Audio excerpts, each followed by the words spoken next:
And now, please welcome the one and the only, Mr. Joey De Leon.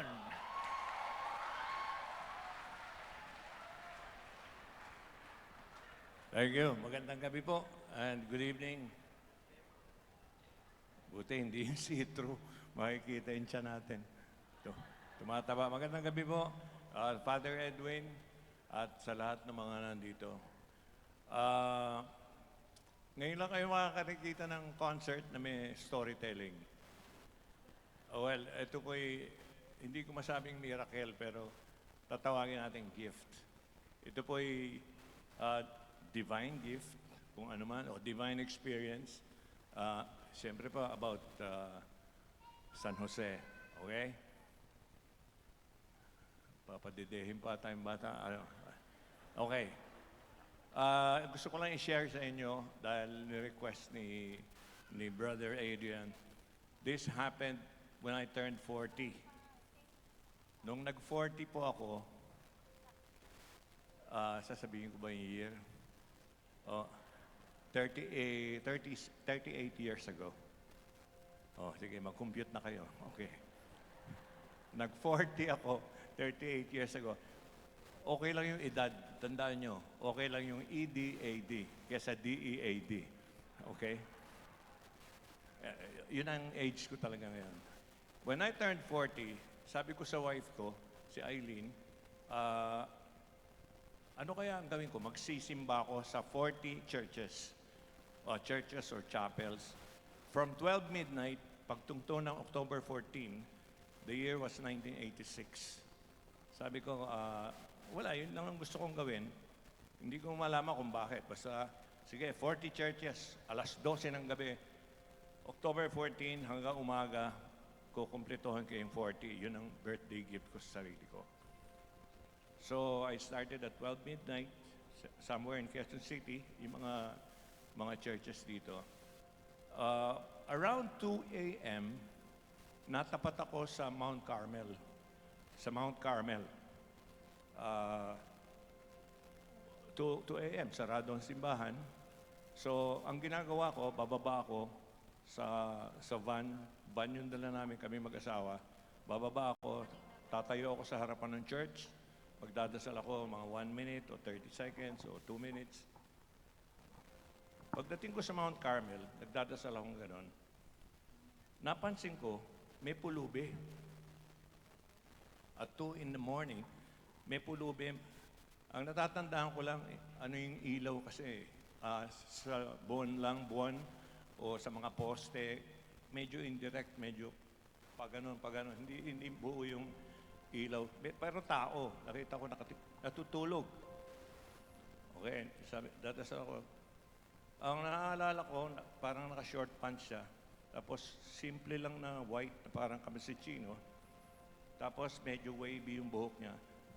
Matangkad at medyo mistisuhin. Medyo, nakikita yan kasi kahit papano nakikita mo. So, dasal ka, ganyan.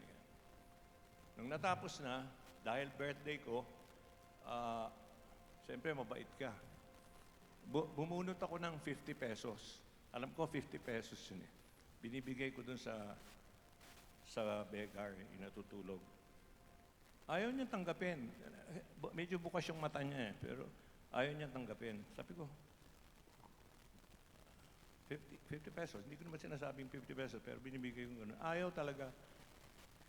Gumaganon siya, gumaganon. Tapos umalis na ako.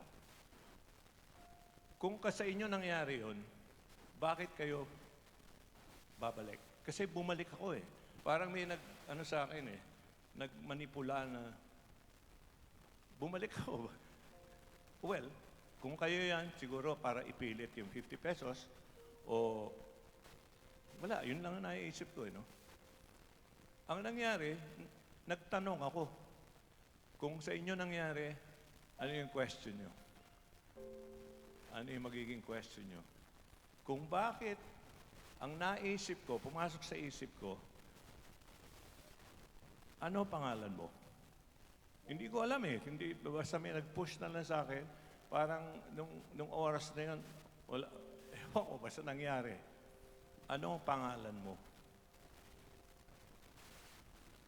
sumagot. Yung sagot niya, ah, ngayon lang ako nakarinig ng gano'n na boses. Medyo malaki, may reverberation, may ibang klase, parang galing kung saan. Ang sabi niya, Joseph. Pero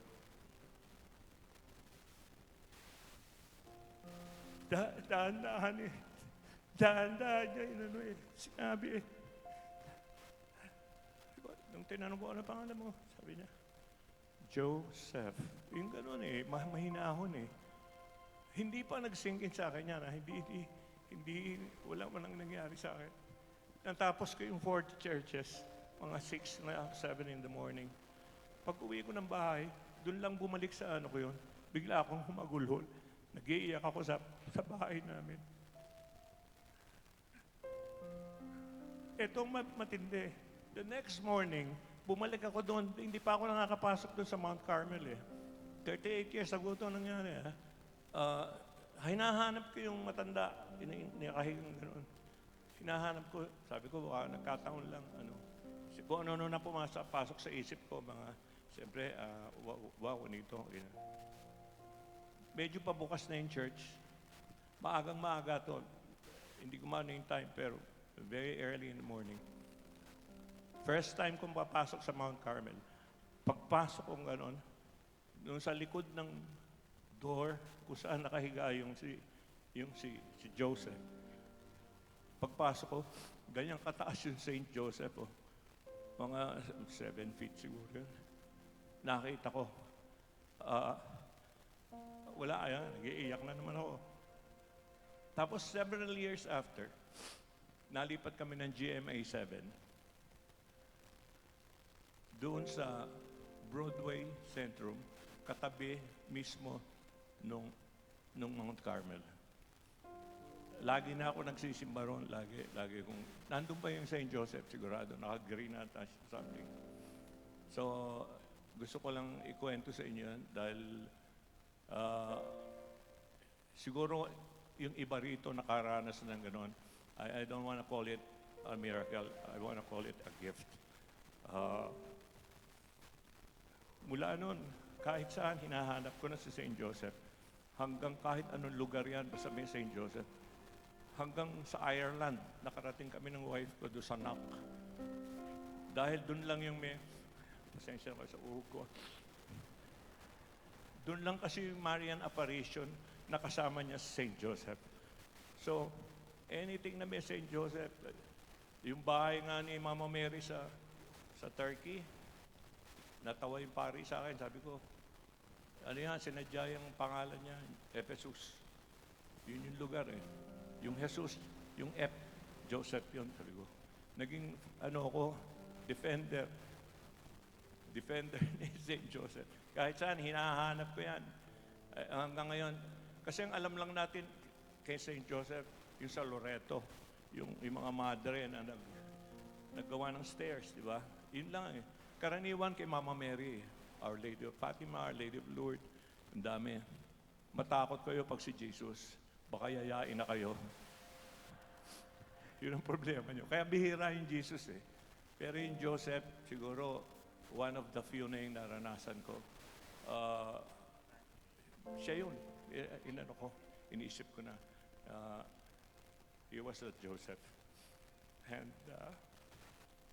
sana ma-experience nun.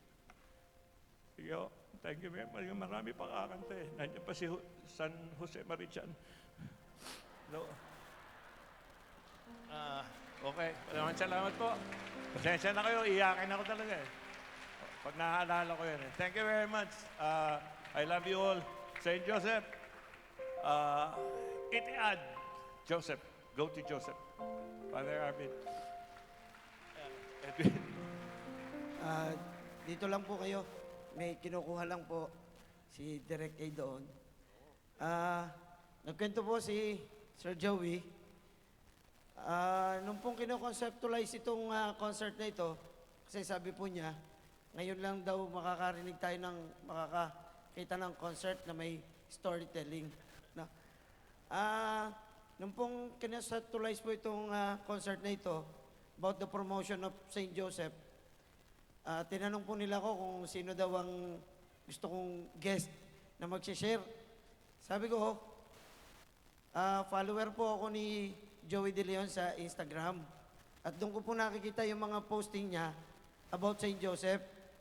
Minsan po nag-comment ako, tapos minsan nilike ko, inisnab po ni Sir Joey. Hindi po, hinart po niya. Nag-heart siya doon sa comment ko about doon sa post niya kay St. Joseph. Tuwan-tuwa ako, pinagmamalaki ko doon sa mga kapatid ko na pinansin ako ni Sir Joey.